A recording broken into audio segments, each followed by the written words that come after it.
Hello and welcome to The Point World Affairs. I'm Tae-sang-min. Japan is a country both near and far from Korea, with various historical issues having strained the two countries' relations since Korea's independence from Japanese colonial rule in 1945. In commemoration of the 73rd National Liberation Day here in Korea, we'll be discussing the present state of South Korea-Japan relations, as well as what the future holds. For that, we have with us Professor Park Cheol-hee, the Dean of Seoul National University's Graduate School of International Studies. Thank you for joining us today. Thank you.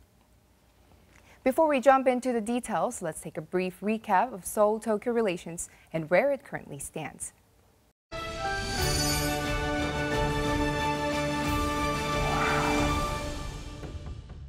On August 15, 1945, the Republic of Korea was liberated from 35 years of Japan's colonial rule. Fast forward 20 years, both Korea and Japan agreed to the normalization of diplomatic relations by signing a treaty agreeing to leave the painful history behind. But what it lacked were words of apology and reflection from Japan due to strong opposition from the Japanese side. Korea and Japan have maintained icy relations since then, and the conflict is still ongoing, with issues like a distorted perception of history, comfort women debate, textbook controversy, and the Dokdo dispute remaining unresolved. On the other hand, there have also been various efforts for reconciliation in the past. Former Chief Cabinet Secretary Yohei Kono made an official statement in 1993 regarding the comfort women issue, while former Prime Minister Murayama Tomiichi apologized for Japan's aggression and colonial rule 2 years later. The previous Kim Dae-jung administration even adopted the so-called Kim Oguchi Declaration in 1998 to develop a future-oriented relationship with Japan. But peace was short-lived and things took a turn for the worse, with the Japanese government shifting to a hardline stance on the comfort women issue and made false claims over Dokdo Island. The ongoing controversy has also started to affect the perception that Koreans and Japanese people have toward each other. According to a joint survey conducted by Korea's Hankuk-ilbo and Japan's Yomiuri Shimbun, 69% of Koreans and 63% of Japanese perceive that the two nations have bad bilateral relations and that the status quo is unlikely to change. More than half of the citizens from both countries said they do not trust each other. Aside from the national sentiment, Korea and Japan are very significant partners when it comes to competition and cooperation.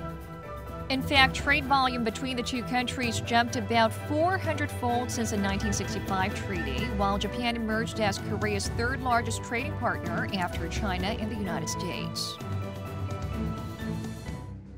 Korea and Japan may share a painful history, but they are in an inseparable relationship of competition and cooperation.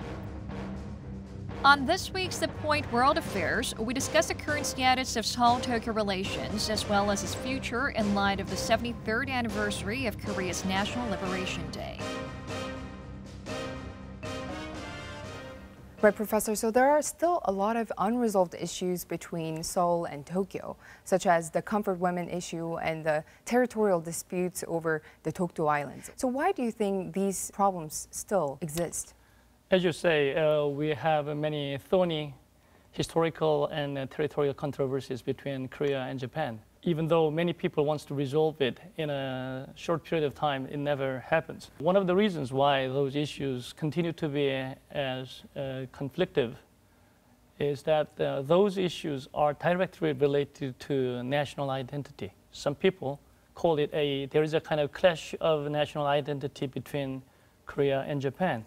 Which means a pride of a nation is involved. So you cannot easily step back. But not only that, Korea and Japan have very diverging and different perspectives about the same issue. So, for example, Koreans, when you talk about territorial issue, it is related to historical issues at the same time. But Japanese think that this is purely an issue of international law, right? So, comfort women issue is about the kind of of course, it's related to universal human rights.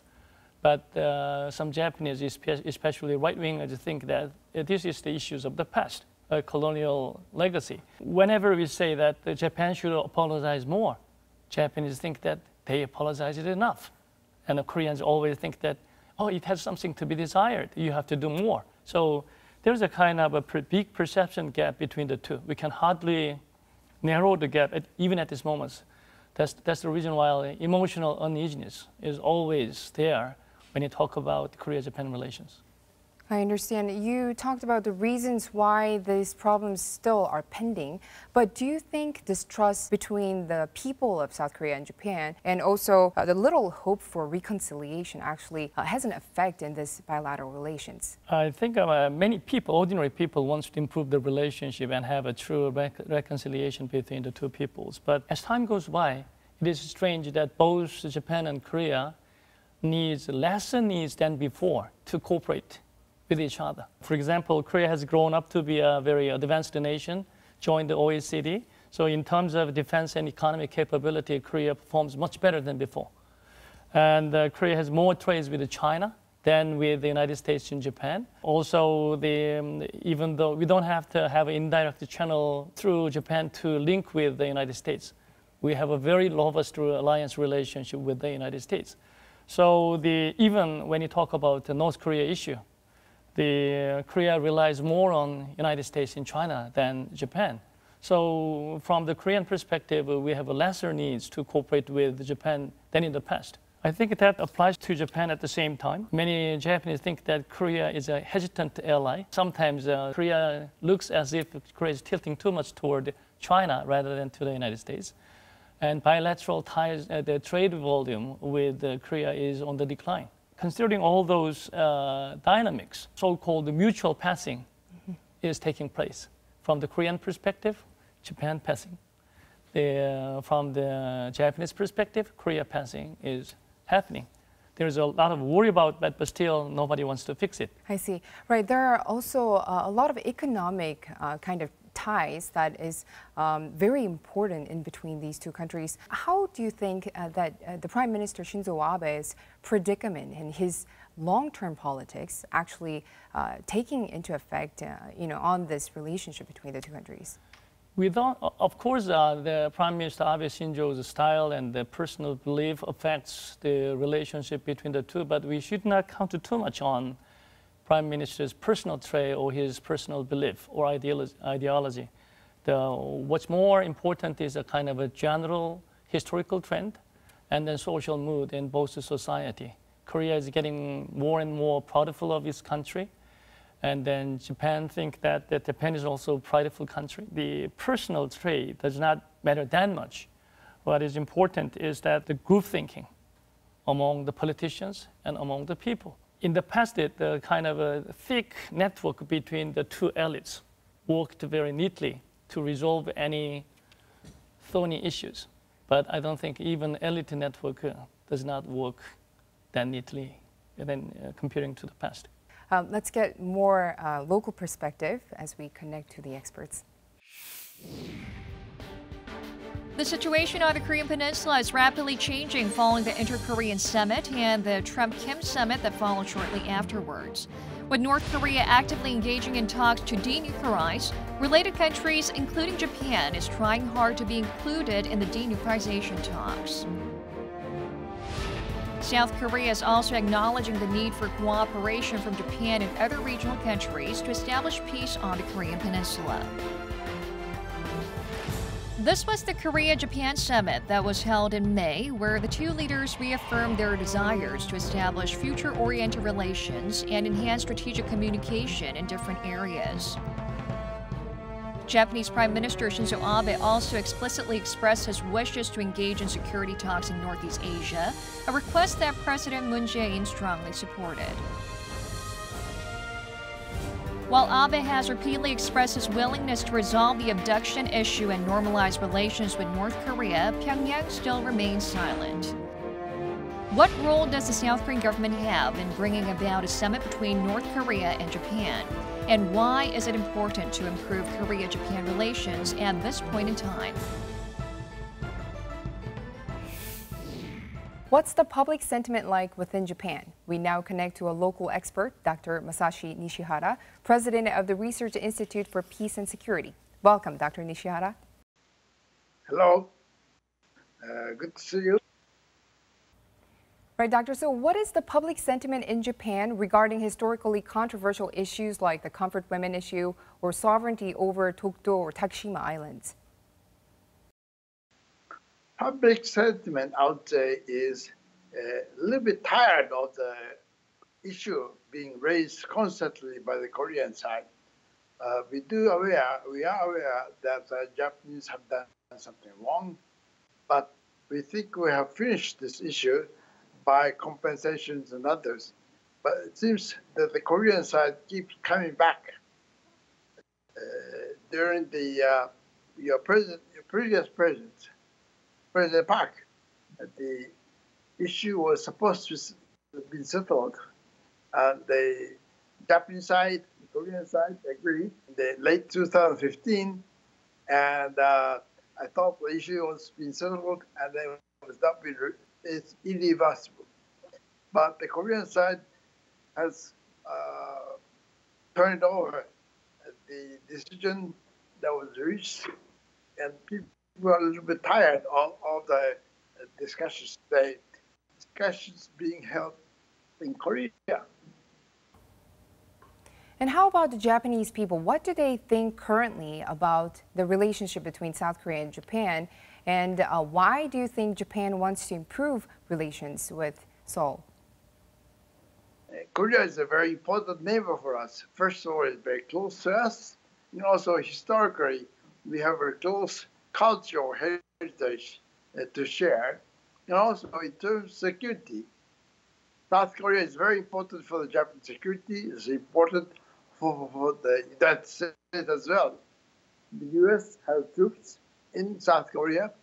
They have also troops in Japan. They work together with the stability of East Asia. Therefore, in many senses, South Korea is very important for us. Today, we are a bit worried about South Korea being not being decisive about its stand on international issues. On the one hand, it stays as a close ally of the United States, but at the same time, South Korea looks over to North Korea to move ahead to settle the issue with North Korea. That, I think, the denuclearization of North Korea is making us a very difficult situation. We hope that, I hope South Korea will go more slowly and make sure that North Korea will first denuclearize itself, and then we'll move on to a closer relations like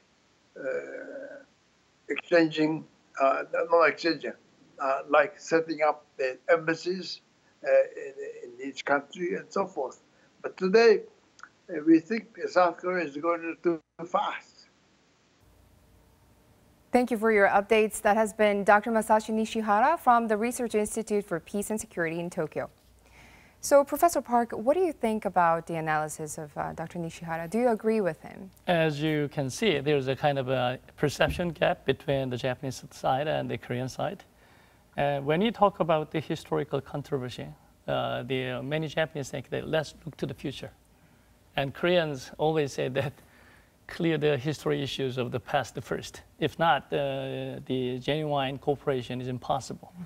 So I think we have to go back to the kind of spirit of Kim Dae-jung Obuchi Co-Declaration.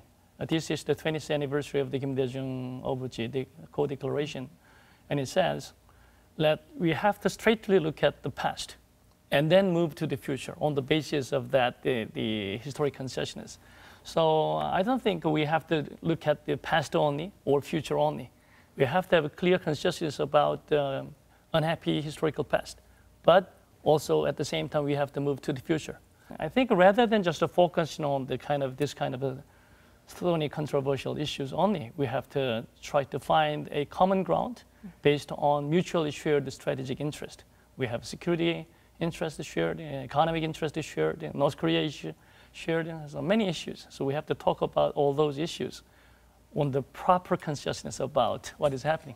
Right, so you're saying that Japanese somewhat think that we Koreans are dwelling in the past, whereas the Koreans think that Japanese just want to skip to a future-oriented kind of relationship and kind of bury the past. But do you think that there is somewhat of a progress? Yeah, there is a kind of interesting twist, right? Last year, if you look at the reality of tourism, last year more than 7 million Koreans crossed over to visit Japan, while only 2.3 million Japanese came over to Korea. Considering the kind of the size of the population, about 7.5 times of Koreans went over to Japan, regardless of all those controversies, which means Koreans are much more future-oriented, truly. Japanese are dwelling in the past, I would say. Right, that's a very paradoxical way to put it. Thank you. So the importance of South Korea-Japan relations is also growing amid the rapidly changing dynamics within Northeast Asia. We now link up with Dr. Sachio Nakato, professor at the College of International Relations at Ritsumeikan University in Kyoto, for more analysis. Good to have you on, Professor Nakato. Thank you very much. That's my pleasure. Prime Minister Shinzo Abe has called for a summit with North Korean leader Kim Jong-un just recently, and this is not the first time. In August 6th, it was recently. So what's the reason behind this new attempt? There are at least two possible reasons for Prime Minister Abe to pursue the opportunity to have a summit meeting with Chairman Kim Jong-un. First of all, Prime Minister Abe hopes to be re-elected as president of Liberal Democratic Party election. A leadership election will be held next month. So Prime Minister Abe seems to believe that a summit meeting with Chairman Kim Jong-un would help him consolidate his position as a leader of Japan, or maybe he hopes to utilize this opportunity to boost his popularity in Japan, since he has been successful by dealing with North Korean problem. And also, secondly, there are some concerns, the so-called Japan passing. It is true that Japan has not been able to actively engage in the process of these dramatic changes of Northeast Asia international relations. So we do not really see the presence of Japan in this important moment. So therefore, it is important for Japan to explore this opportunity to catch up with other countries or this trend, as well as solve its own problems regarding North Korean issues. Japan has conventionally placed high importance in relationship and cooperating with the U.S. when dealing with North Korean issues. But suddenly, recently, there was a shift, and they want to be cooperating more with South Korea. Why is that? Well, as mentioned, alliance with the United States is a cornerstone of Japan's foreign policy.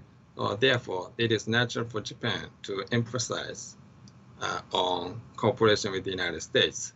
But at the same time, dealing with North Korean issues, cooperation with South Korea is essential. So therefore, trilateral cooperation between the United States, South Korea, and Japan has been actually the basic operational principle of Japan's North Korean policies.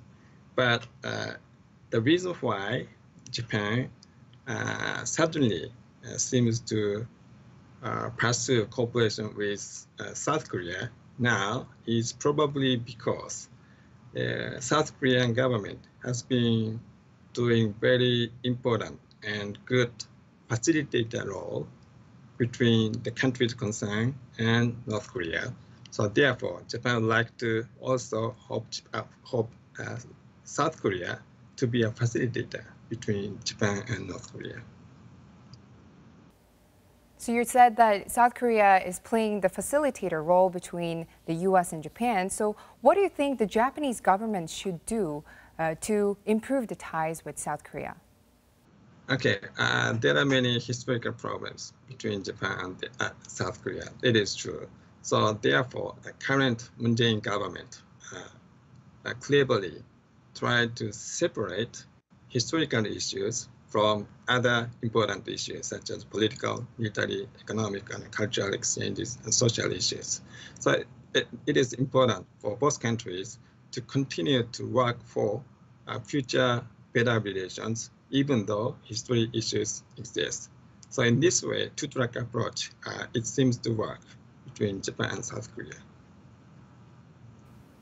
Thank you for your insights. That has been Dr. Sachio Nakato from Ritsumeikan University in Kyoto. Right, Professor, so what do you think about his comment? I think we are in the process of making peace on the Korean Peninsula. We should have a due consideration that Japan is a major stakeholder as a nearby country, like China. So we should not exclude or neglect the role of Japan in the process of peace building on the Korean Peninsula. I would say that there are two different roles that Japan can play. If all the peace process on the Korean Peninsula moves in the right direction, and if North Korea denuclearizes truly, then I think Japan can contribute a lot for the development of North Korea in terms of social development and economic development and technological development. So Japan has lots of resources and technology and then the network to make North Korean part of Korean Peninsula better. But at the same time, if all those things go wrong, North Korea does not denuclearize, make a military provocation again, and then endanger South Korean security, then I think South Korea and Japan should cooperate very closely to defend our nation for the security of Korea and Japan under the umbrella of the alliance of the United States, with the United States. So in any way, Japan's role is very important for the future course of Korean Peninsula. I see. So you're saying there's a plan A and plan B. So it all depends right now, it seems, on North Korea's decision. Right, great. So what do you think right now, before we get to know the North Korea's decision whether to denuclearize, what do you think both countries can do to improve their relationship? I think we have to send a kind of clear signal to North Korea that nothing good can happen in North Korea as long as you do not give up nuclear weapon. But at the same time, we have to send a very straightforward message that if North Korea determines to drop the weapon system and program, then Korea and Japan are ready and willing to cooperate and then give much more assistance to North Korea. Japan and South Korea should do right now, just in short, to improve their relations. So in terms of the historical issues, the lingering comfort women issue and the Dokdo territorial issue, what do you think, what kind of efforts the two sides could make? I just say three things. One, we have to be very much pragmatic rather than mired into the past or only talking about the future. At least the history issue should never be a major hurdle between the two countries. We have to manage those issues very properly so that it cannot become a major hurdle in upgrading the relationship between the two. I think in that way, I think the two-track approach, kind of history issue, and the cooperative issues, kind of the Moon Jae-in government's policies is correctly taken. So I think we have to continue to do it. And there's a kind of a tendency that politicians always intervene negatively. Right? So politicians should avoid any temptation to use historical and territorial issues for their own domestic political purpose. That's not good at all to the betterment of the relationship between the two countries. And lastly, I would say that the Moon Jae-in government already promised it that kind of a shuttle diplomacy between the two should be resumed. So summits should talk favorably. Then people's exchange will increase. Very clear expertise. Thank you for your expertise today. Thank you. Korea and Japan, two countries with a long history of animosity, have been facing new challenges recently. We'll have to keep a close eye on just how these two nations can rebuild trust and develop a more harmonious relationship in the future. That's all we have for today in light of Korea's 73rd anniversary of the National Liberation Day. See you again next week.